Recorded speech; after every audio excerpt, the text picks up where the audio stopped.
a todos. Mi nombre es William Josué Maravilla Díaz. Somos el grupo número 8 con el tema número 6 acerca de el muslo. Nuestra reflexión es: hay un mundo dentro de nosotros y es nuestra obligación conocerlo. A continuación, como sabemos, el muslo está compuesto por músculos, arterias, venas, huesos, nervios, sistema linfático, también tenemos los ligamentos y las articulaciones. Ahora vamos a definir qué es muslo. Para ello utilizaremos materiales de apoyo que han sido reciclados. Todos ellos que vemos aquí han sido reciclados para una mejor comprensión del tema. Ahora vamos a hablar de qué es muslo.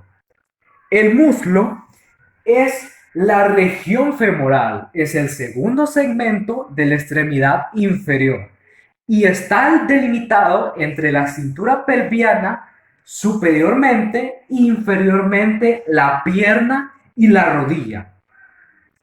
Ahora vamos a hablar de las estructuras, que son los músculos. Los compartimientos anatómicos del muslo son tres. Está anterior tensores, está representado por el color azul. Los posteriores flexores, que están representados con el verde menta. El medial abductores, que están representados con el ocre. Otra forma de dividir estos músculos ya no sería en tres partes, sería anterolateral y posterior interno. Esto lo podemos encontrar en las literaturas clásicas de medicina, como lo son Gray, Anatomía del Estudiante, y Moore, Anatomía Clínica. Ahora pasemos a algo también muy importante, que son las arterias y las venas. Las arterias más principales son arteria femoral, arteria glútea, la arteria obturatriz, y en las venas tenemos la vena femoral, vena cefalea mayor, y recordemos conceptos que el doctor nos explicaba a principio de año, que es la irrigación y el drenaje. Recordemos que las arterias hacen lo que es irrigar y las venas drenan. Irrigación por parte de las arterias y drenaje por parte de las venas. Pasemos a otra estructura muy importante, el fémur. El fémur es el único hueso que está en la región del muslo. El fémur sirve y sus funciones son el apoyo del peso durante posiciones estáticas, el movimiento dinámico durante la marcha, y esto se dan gracias a los músculos. Si no existieran los músculos, entonces no podríamos hacer esos movimientos que son los de tensar, flexionar y abducir. Tenemos aquí un fémur derecho, si se puede llamar así, es para ejemplificar, este es una parte superior, y en la parte inferior tenemos lo que es un corte transversal. En este corte transversal lo que nos interesa ver es la médula ósea. La médula ósea en el cuerpo humano se llama médula ósea, pero para los animales se le llama tuétano. El tuétano es de los animales. Ahora bien, en los animales cambia la estructura de los huesos, pero aclarando, solo cambia su estructura, su composición no cambia. Entonces tenemos lo que es, ahora pasamos a la radiografía. En la radiografía podemos observar lo que es la unión entre el fémur, la pierna y la rodilla. Que esto es, por ejemplo, esta es la lateral derecha y esta es la lateral izquierda. Aquí podemos ver lo que es la apófisis de la rodilla. Esto es la apófisis, o sea, la unión. También términos de las primeras clases de anatomía, la apófisis. Y ahora pasamos a lo que son los nervios. Los nervios son femoral, obturador profundo y ciático. ¿Para qué nos sirven los nervios? Para inervar a los músculos. Para inervar a los músculos.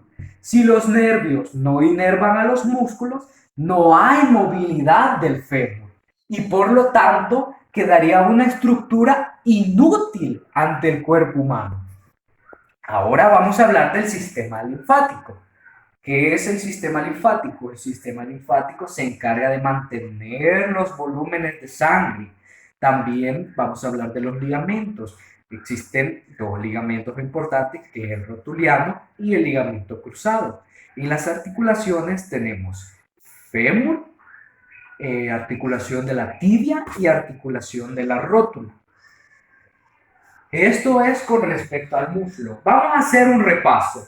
Las principales estructuras que forman al muslo son músculos que están inervados por los nervios y tenemos también lo que es las arterias que cumplen una función importante de llevar sangre a todas las partes del cuerpo y en este caso en el muslo. Tenemos el fémur, que es el que le da el apoyo y el que también resiste el peso del cuerpo humano inferiormente. Y eso sería todo. Mis compañeros van a profundizar más acerca de estos temas y de estas estructuras. Hasta aquí quedaría yo. Muchas gracias. Hablarles de las funciones del muslo. Estas se basan en la integración de todos los movimientos de las articulaciones de las extremidades inferiores.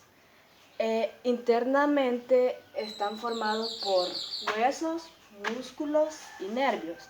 Y externamente están formados por lo que es la cadera, el tobillo y el pie. Tiene como función principal formar lo que es el sistema locomotor del cuerpo, es decir, garantizar la movilidad y el desarrollo de diferentes actividades y diferentes tipos, para poner el pie en el suelo y el cuerpo sobre el pie y la sustentación de una persona. El muslo solo se desplaza hacia adelante y lateralmente, nunca hacia atrás. Por ejemplo, está lo que es la flexión en las rodillas. Al flexionar las rodillas se genera un ángulo entre el fémur y la tibia. Este ángulo varía dependiendo de la flexibilidad de cada persona. Este ángulo va desde 0 hasta 155 grados. El ángulo 0 es la pierna totalmente extendida y el ángulo de 155 es cuando la pierna está flexionada tocando el glúteo con el talón. Otro ejemplo claro es la interacción que hay entre la cadera, rodilla y tobillo. Esta función se basa en el desplazamiento durante la marcha y la carrera. Normalmente solo es de 5 centímetros en dirección vertical y lateral. Actúa en la articulación coxal y en la articulación de la rodilla y su inserción que es en la pierna, produciendo una marcha suave y eficaz. También está lo que es la inclinación y rotación pélvica. Un ejemplo sería caminar. Bueno, caminar implica lo que es la interacción de todo el cuerpo. Por lo tanto, la extremidad izquierda soporta el peso del cuerpo, mientras que la otra está en el aire.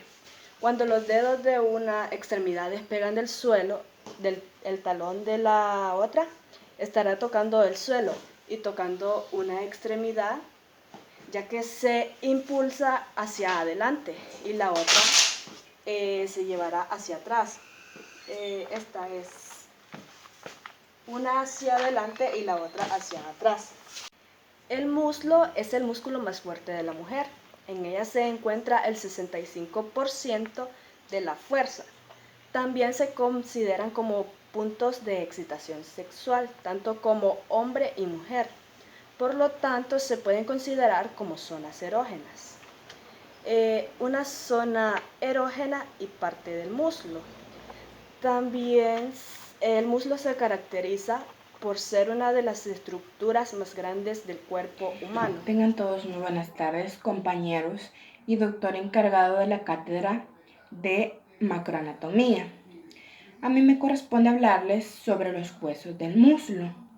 El muslo humano, también conocido como la región femoral, es el segundo segmento de la extremidad inferior pelviana.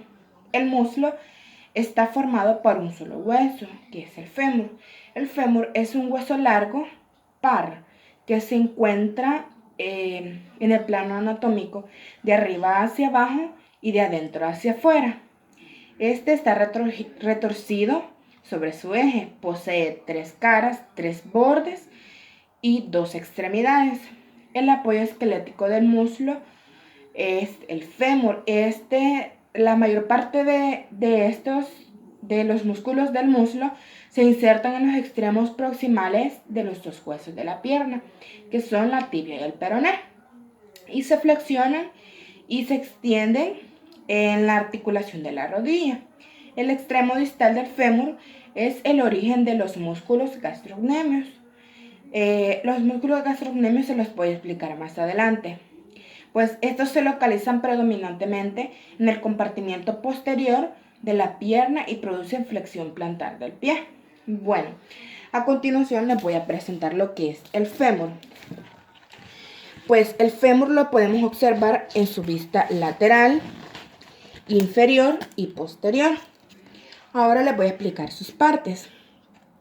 Bien, esta parte que observamos en la vista lateral del fémur es el epicóndilo medial. No, el epicóndilo lateral, perdón. El epicóndilo lateral del fémur es más pequeño que el medial. Pues ahí se inserta el ligamento peroneo colateral de la articulación de la rodilla. Esta otra parte que observamos por acá es la carilla para la inserción del músculo popliteo. Este es un músculo de la pierna que se encuentra en la parte posterior de la rodilla, justo por debajo del músculo gastrocnemio. Este es corto, aplanado y triangular. Bien, ahora esta parte que observamos por acá es la carilla para la inserción de la cabeza lateral del gastrocnemio. ¿Y qué es el gastrocnemio? Pues este es conocido como gastrocnemios o gemelos. ¿Por qué? Por estar separados en 2 mitades. Este se encuentra situado en la región posterior de la pierna y es el músculo más superficial de la pantorrilla. Ahora les voy a explicar la vista inferior. En la vista inferior podemos encontrar el epicóndilo medial. Y este se aloja en el tubérculo del tercer aductor. También en él se inserta el ligamento peroneo colateral de la articulación de la rodilla. Ahora, esta parte que podemos observar aquí es el tubérculo aductor. El tubérculo aductor está sobre la cara superior del epicóndilo medial del extremo distal, justo lateral al extremo inferior de la línea supracondilia, que sería esta. Luego encontramos esta otra parte de acá, que se llama la superficie rotuliana. Esta es una superficie cartilaginosa que actúa como cojinetes, amortiguando el choque entre el fémur y la tibia.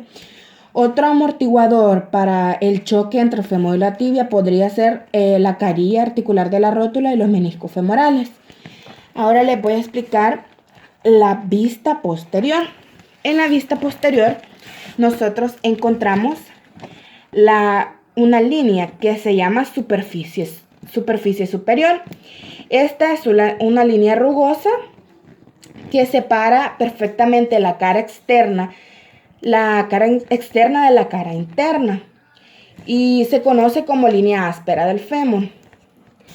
Bien, ahora esta otra parte que encontramos encima de aquí se llama carilla para la inserción de la cabeza lateral del músculo gastrocnemio.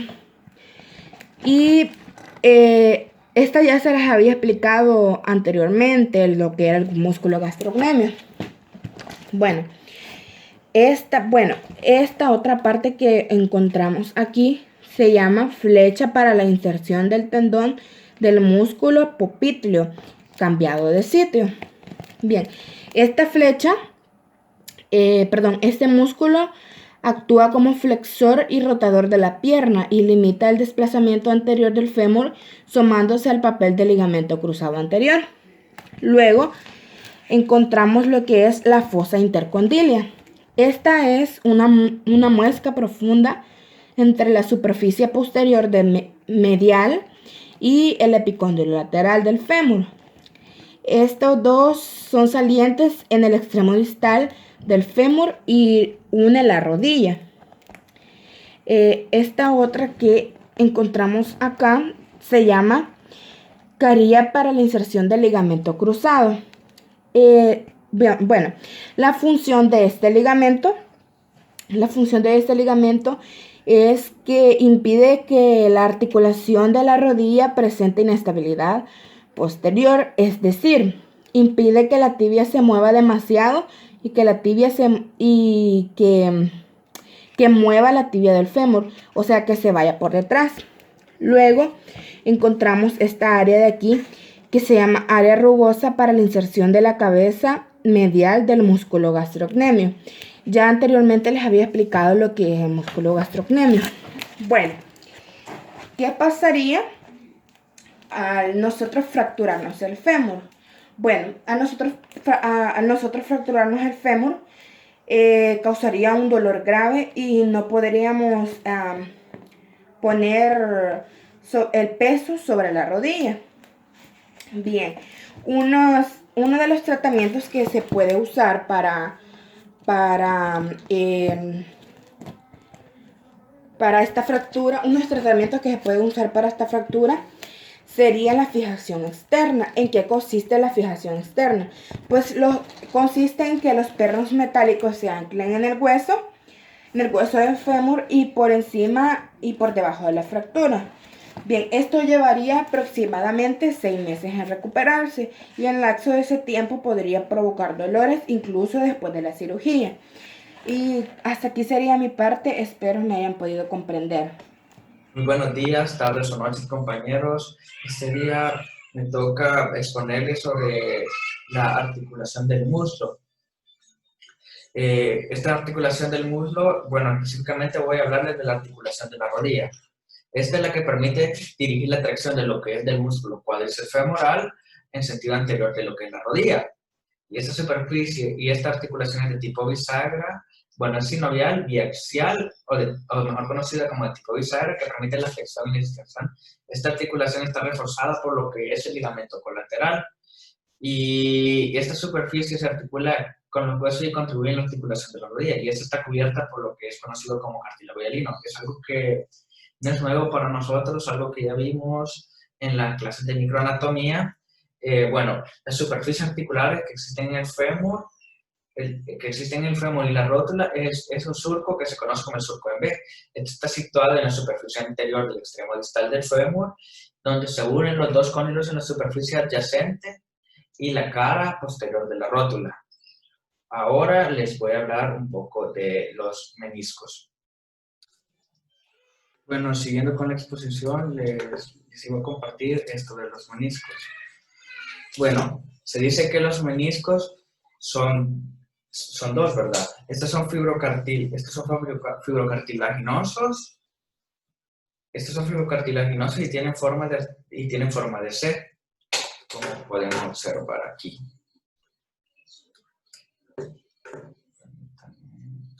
Tienen forma en C, como les decía.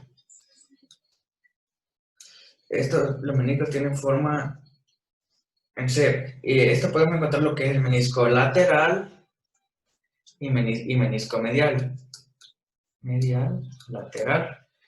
Y se inserta en el extremo distal de la carilla situada en la región intercondilia tibial. El menisco lateral se inserta alrededor del borde capsular de las articulaciones del ligamento colateral tibial, mientras que el menisco lateral no está unido a esa cápsula. Los meniscos mejoran la congruencia entre los cóndilos femorales y tibiales y el movimiento a la articulación. Bueno, acá podemos encontrar también en los meniscos lo que es el líquido sinovial. Y pues ahora yo les voy a hablar de la membrana sinovial. La membrana sinovial es la articulación de la rodilla que se inserta en el borde superior de las carillas articulares en el borde externo e inferior de los meniscos. El ligamento cruzado se encuentra en la región intercondilia por debajo de la fosa intercondilia del fémur. A nivel posterior se encuentra la cápsula fibrosa de las articulaciones de la rodilla. La membrana sinovial está separada por el ligamento rotuliano y por unas almohadillas adiposas infrarrotulianas que se proyectan en la cavidad articular. Bueno, acá tenemos lo que es un movimiento de extensión y de flexión. Por eso se dice de que esta articulación de la rodilla es biaxial, porque solo permite dos tipos de movimiento. Mas, sin embargo, también es una articulación sinovial, ya que produce gran movimiento. Esta ha sido toda mi participación. Muchas Buenas gracias. noches. Me ha tocado hablar sobre los ligamentos del muslo. Un concepto pequeño de ligamento, entendemos que el ligamento es un cordón fibroso y resistente que une los huesos a las articulaciones. Yo les voy a hablar sobre los ligamentos de la articulación de la rodilla. Se encuentran tres. El número 1 tenemos el rotuliano. Como número 2 tenemos los ligamentos colaterales, que es el ligamento peroneo y el ligamento tibial. Y por último tenemos los ligamentos cruzados, que es el posterior y el anterior. Como primer punto les voy a hablar del ligamento de la rótula. Intente dibujar.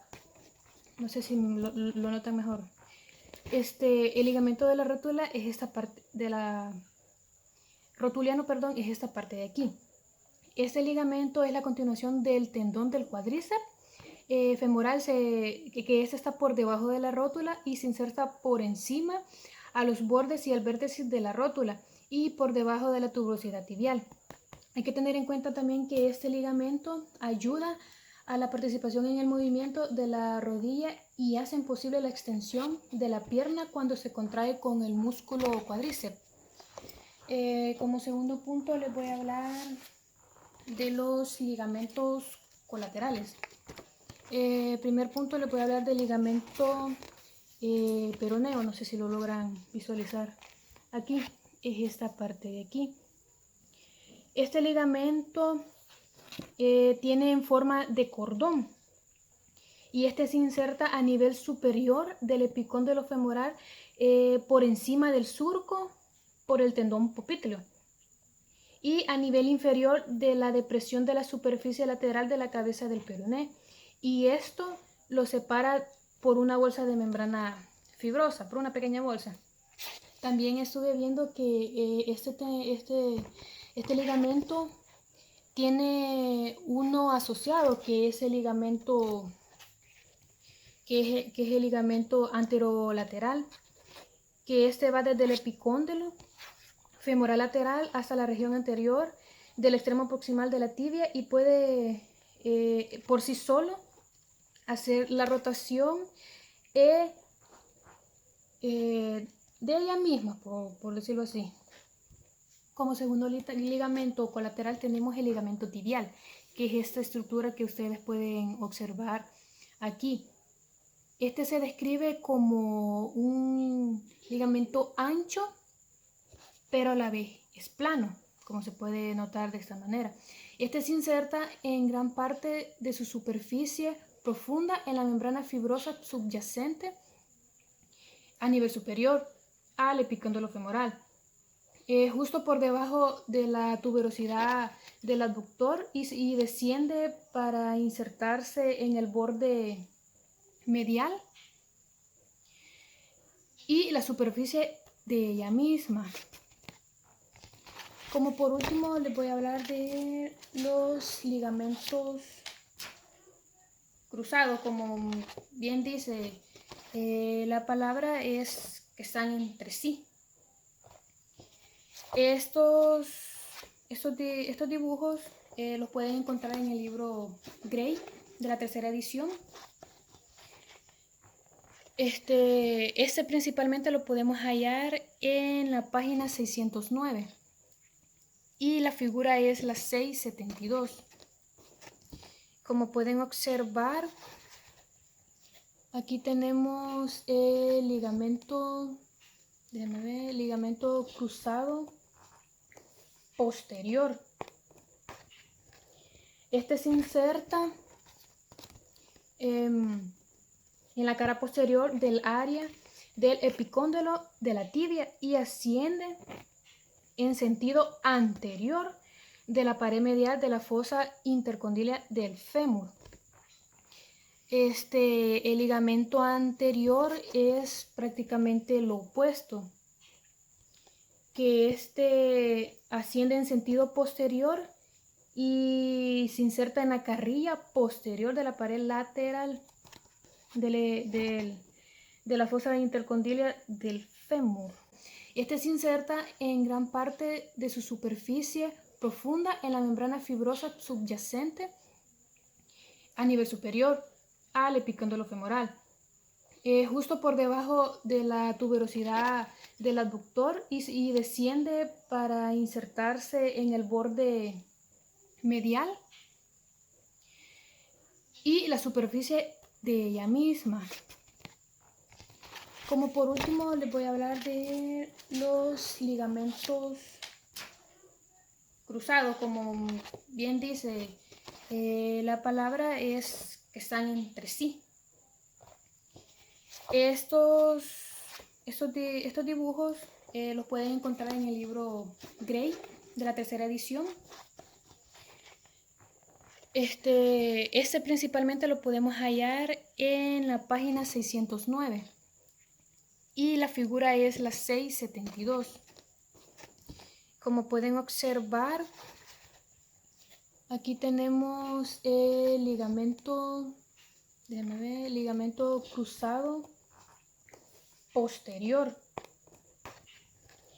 Se inserta en la cara posterior del área del epicóndilo de la tibia y asciende en sentido anterior de la pared medial de la fosa intercondiliar del fémur. El ligamento anterior es prácticamente lo opuesto, que asciende en sentido posterior y se inserta en la carrilla posterior de la pared lateral de la fosa intercondiliar del fémur. Como último punto, quería mencionar que hay unas lesiones que más que nada sufren los ligamentos posteriores y anteriores. El principal que se ve así a menudo es la ruptura de los ligamentos. La otra también tenemos que es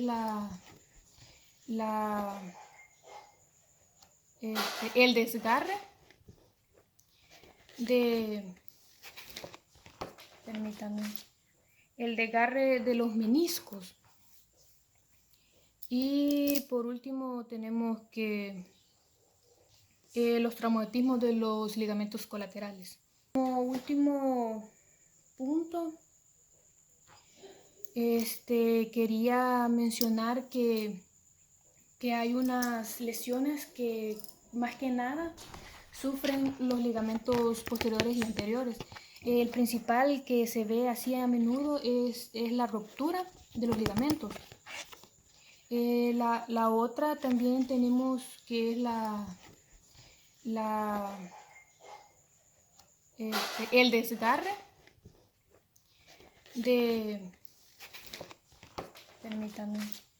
el desgarre de los meniscos.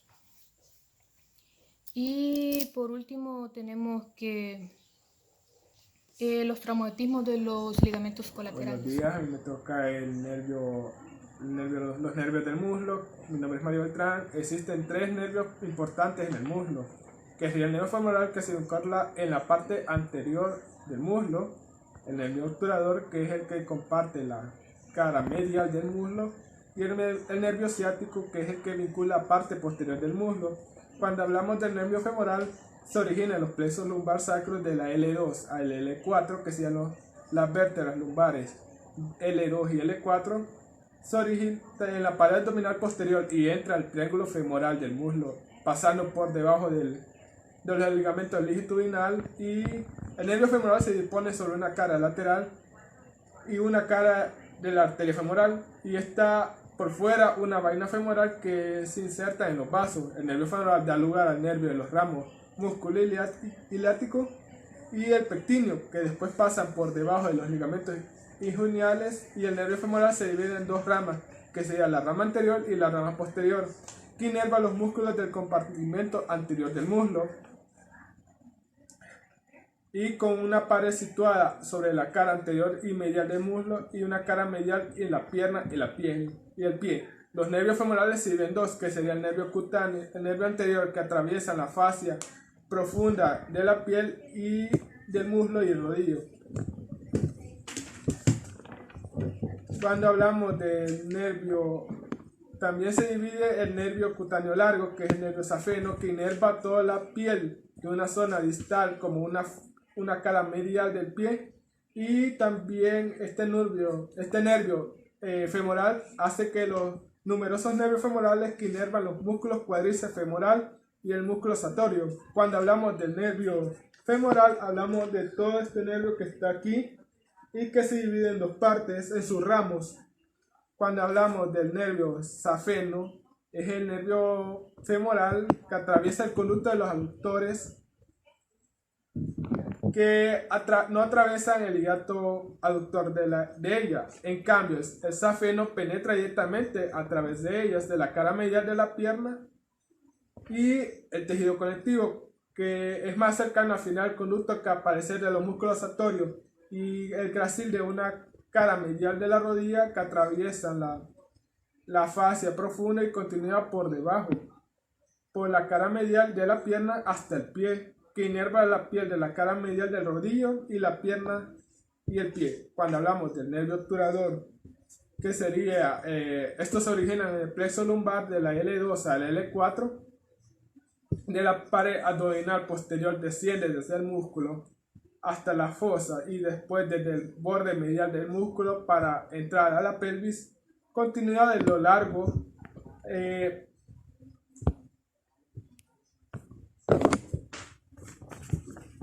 cuando hablamos de nervio ciático, es una rama de los plexos lumbar sacro y los segmentos medulares de la L3 a la L4. Hablamos de las vértebras lumbares, que se dispone del músculo mayor y cruzando por el recto femoral y el bíceps femoral, proximal a la rodilla, a veces periconeo o a la pelvis. El nervio se divide en dos, que serían sus ramos nervio tibial y el nervio peroneo.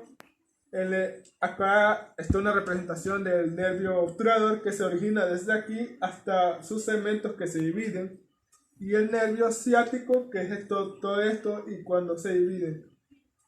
Cuando hablamos del nervio tibial, que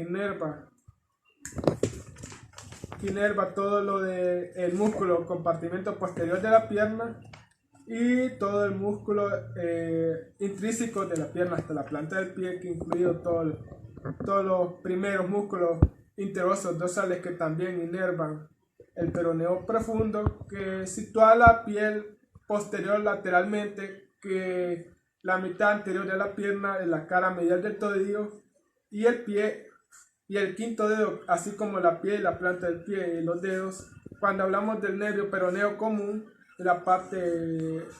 es una parte del nervio ciático de la cabeza corta, el bíceps femoral, el compartimento posterior del muslo, y después continúa un compartimento lateral y este anterior de la pierna hasta el pie. El nervio peroneo común inerva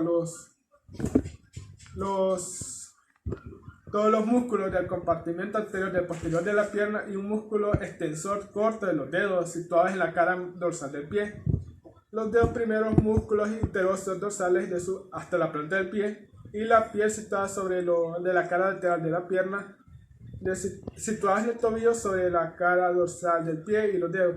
Cuando hablamos cuando el nervio se daña, el femoral, pierde la sensibilidad de la piel y no puede moverse. También puede ser que el nervio esté dañado por los discos invertebrales de la columna vertebral estén dañados o muy compresionados o muy apretados. Estos se originan en el plexo lumbar de la L2 a la L4, de la pared abdominal posterior desciende desde el músculo hasta la fosa y después desde el borde medial del músculo para entrar a la pelvis, continúa de lo largo.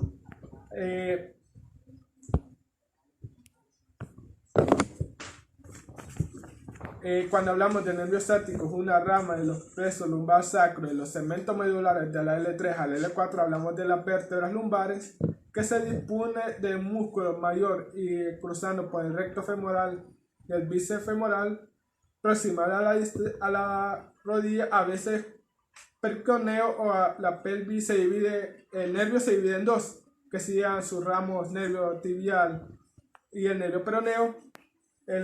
Acá está una representación del nervio obturador que se origina desde aquí hasta sus segmentos que se dividen, y el nervio ciático, que es todo esto y cuando se divide. Cuando hablamos del nervio tibial que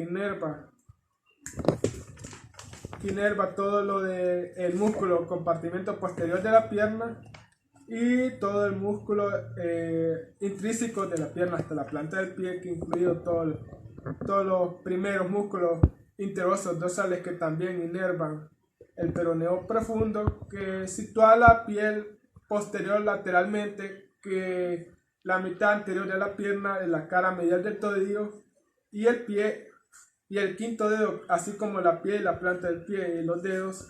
Cuando hablamos del nervio peroneo común, es una parte del nervio ciático de la cabeza corta, el bíceps femoral, el compartimento posterior del muslo, y después continúa un compartimento lateral y este anterior de la pierna hasta el pie. El nervio peroneo común inerva todos los músculos del compartimento anterior del posterior de la pierna y un músculo extensor corto de los dedos situados en la cara dorsal del pie. Los dos primeros músculos interosos dorsales hasta la planta del pie, y la piel situada sobre de la cara lateral de la pierna, situadas en el tobillo sobre la cara dorsal del pie y los dedos. Cuando hablamos cuando el nervio se daña, el femoral, pierde la sensibilidad de la piel y no puede moverse. También puede ser que el nervio esté dañado. Muy buenas tardes, muy buenos días o muy buenas noches a la hora que estén viendo este video. Yo les vengo a hablar acerca de la irrigación del fémur. En este caso el cargado de irrigar sería las arterias, y el de drenaje en este caso es encargado las venas. El fémur tiene 3 arterias que son las que irrigan. Aparte de esas hay ramas de articulación. Las 3 arterias son la arteria femoral, la arteria glútea y, permítanme, aquí tengo este dibujito. Vaya, tenemos la arteria femoral, que es la más grande. En este caso sería la que irriga o la que aporta más irrigación al fémur, la más importante. Y tenemos la obturatriz, pero esa no la podemos observar aquí, ni la glútea inferior. Esas no las podemos observar. El fémur, o sea, la arteria femoral, bueno, estas 3 arterias ayudan a la red de una red de anastomótica de vasos sanguíneos alrededor de las articulaciones de la cadera. La arteria femoral es la continuación de la arteria ilíaca externa, comenzando esta debajo del ligamento inguinal para entrar en el triángulo femoral. Esta pasa lo que es, permítanme,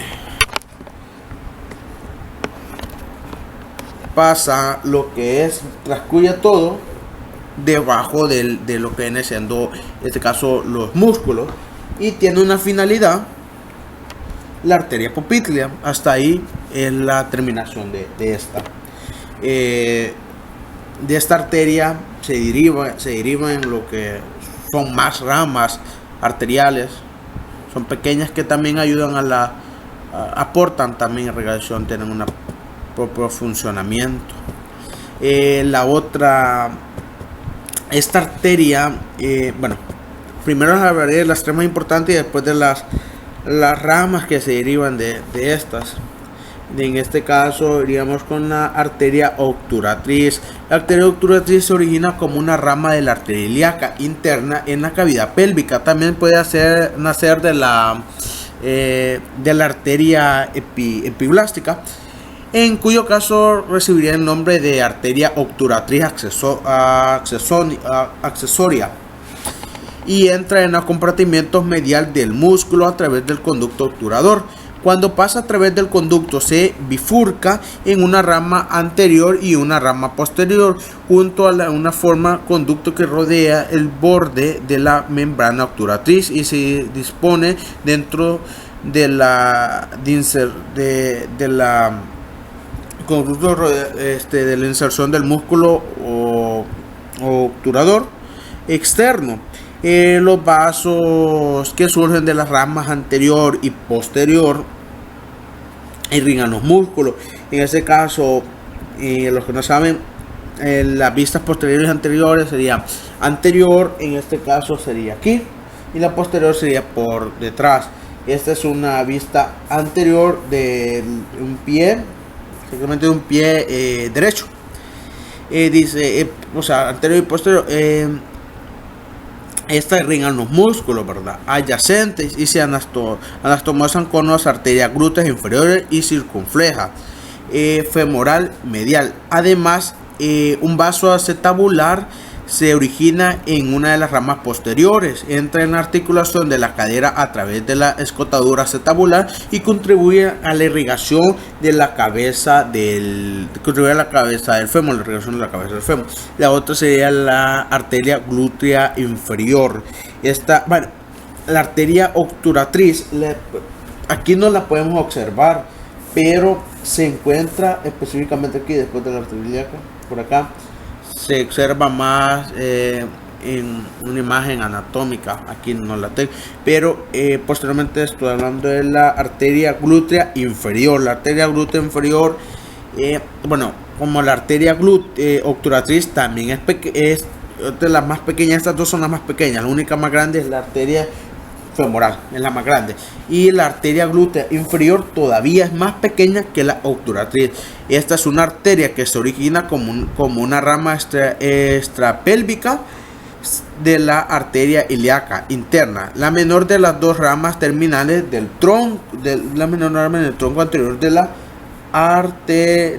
arteria ilíaca interna. Se distribuye principalmente a la nalga, o sea, parte posterior del ser humano, y la parte posterior, o sea, parte posterior del músculo de atrás.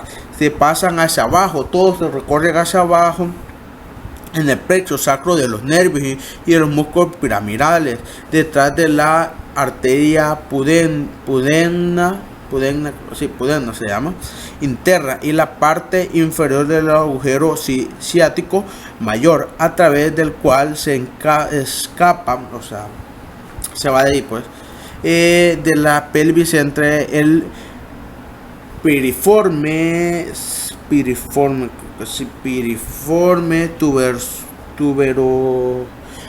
tuberosidad de la isquion, acompañado por la ciático y nervios cutáneos femorales posteriores y la piel, posteriormente la piel y anastomosis. Las ramas de la arteria esta van de la mano, o sea, esta va a tener una finalidad o ayudan a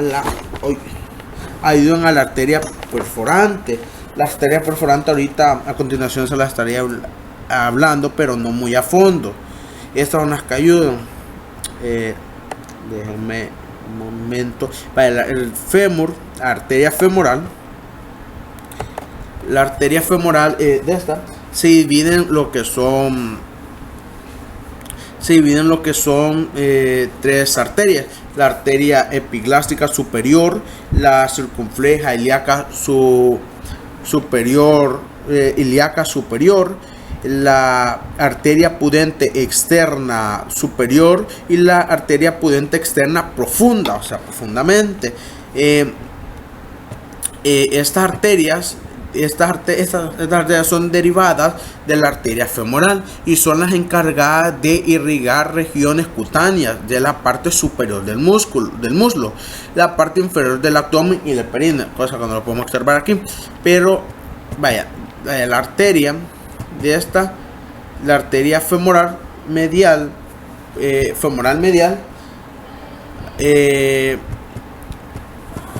pueden, vaya, anterior, permítanme, arteria femoral profunda. De la arteria femoral se divide lo que es la arteria femoral profunda. Permítanme, la arteria, de esta arteria se divide, a esta exactamente es la arteria femoral profunda. Esta es derivada o está debajo de lo que viene siendo de la arteria femoral. Esta está debajo de ahí. Esta arteria es derivada siempre abajo. De la arteria femoral profunda se divide lo que son más ramas. Sería la rama circunfleja femoral lateral y la arteria, perdón, son arterias o ramas, circunfleja femoral medial y la perforante, que anteriormente estábamos hablando de eso. Las arterias circunfleja femoral lateral, circunfleja lateral femoral es una arteria de la parte superior del muslo que se origina en la arteria femoral. En la arteria femoral siempre. De esta arteria femoral lateral se originan lo que vienen siendo 3 ramas, y estas ramas también ayudan a la irrigación, pero son ascendentes. Rama ascendente, otra descendente y otra transversa. La ascendente sería que irriga hacia arriba, la descendente irrigación hacia abajo, y la transversa que irriga así como en círculo, específicamente aquí por la rodilla se forma como un pequeño circulito. La arteria circunfleja femoral medial es la arteria de la parte superior del muslo que suministra sangre al cuello del fémur. Aquí no se ve por el cuello del fémur. Se origina en la arteria femoral profunda, pero también puede tener origen en la arteria femoral capaz y pasa en sentido medial alrededor de la diáfisis del fémur. Hoy se me descargó del fémur.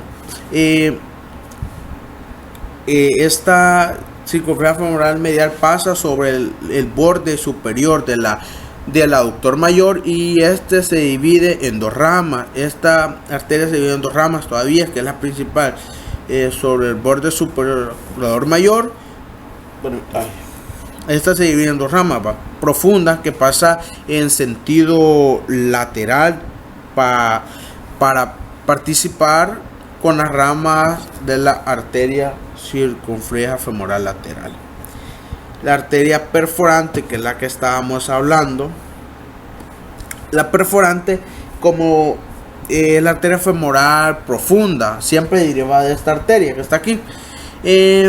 La arteria perforante generalmente son 3, ¿verdad? Se llaman así porque perforan el tendón del aductor mayor para llegar a la parte posterior del muslo. Pasan hacia atrás, cerca de línea áspera del fémur, al aparato del pequeño arco tendinoso del muslo. El primero se emite encima del aductor corto, el segundo frente a este muslo y el tercero inmediatamente debajo de él. Aquí los vasos tienen ramas ascendentes, descendentes, arriba abajo, que irrigan empíricamente y que se interconectan para formar un conducto longitudinal. Dicho conducto participa como por encima de la formación en la red anastomótica de los vasos que rodean a la cadera y a niveles inferiores de anastomosos de las ramas de las arterias popliteas por detrás de la rodilla. En este caso sería aquí, sería por detrás de esta, permítanme, por detrás de esta arteria. Esto fue todo y pase muy buenas tardes. Hablaré sobre las patologías del muslo. Comenzaré con la artrosis. La artrosis es una enfermedad conocida también como osteoartritis. Es una enfermedad articular degenerativa que que afecta tanto al hueso como a los tejidos que se encuentran en esta articulación. Forma parte de las enfermedades reumáticas. Por ello, la clasificación de esta artrosis es una artritis. Puede darse en las manos, en los pies, en las caderas, rodillas, incluso también en la columna vertebral. En este caso hablaremos sobre una artrosis de cadera, que es una de las tres más frecuentes, pues esta artrosis de cadera afecta al muslo, ya que el paciente puede presentar molestias en la cara anterior del muslo, ya que esta artrosis de cadera se extiende hasta ahí. Puede notarse también dolor en el glúteo. El síntoma fundamental, como les vengo diciendo, es el dolor, que se localiza principalmente en la ingle y luego ahí viene para la zona interna del muslo, que también, como toda la parte está dañada, puede presentar los síntomas también en el glúteo, los dolores. Una de las principales causas, como les decía anteriormente, es la degeneración del cartílago, pues debido a la edad. Las personas mayores siempre presentan una artrosis en cualquier tipo de las articulaciones, debido a la edad y también debido a la obesidad y la falta de ejercicio, que son factores predisponentes para este tipo de artrosis. Los síntomas más habituales de esta patología son el dolor en la ingle, como ya lo decíamos, o que es irradiado hacia la pierna, problemas al caminar, que produce dolor y afecta directamente la movilidad. La tarea más habitual puede convertirse, para las personas que presentan esta artrosis, el mayor obstáculo que afrontar debido a las limitaciones que esta patología tiene. Ponerse un calcetín podría ser lo más difícil para una persona de ellas, ya que no puede inclinarse, no puede ni subir el pie debido a que el dolor que se encuentra en esta parte no permite que se pueda juntar al lado inferior donde quiere ponerse calcetín. También subir un escalón, bajar las escaleras, se le puede resultar muy difícil, y también no podría ponerse cargas porque el sobrepeso le haría más daño.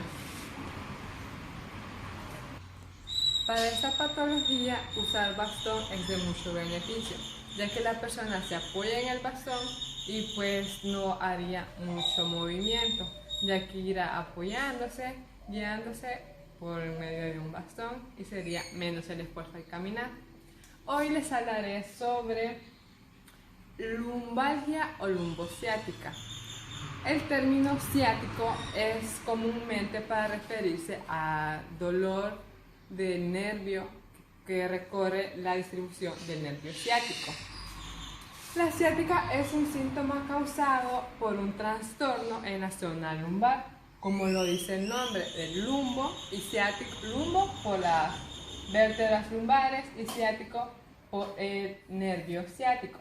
Por ello el nombre de lumbociática, ya que las fibras de este nervio comienzan de la L4, L5 y segmentos del sacro.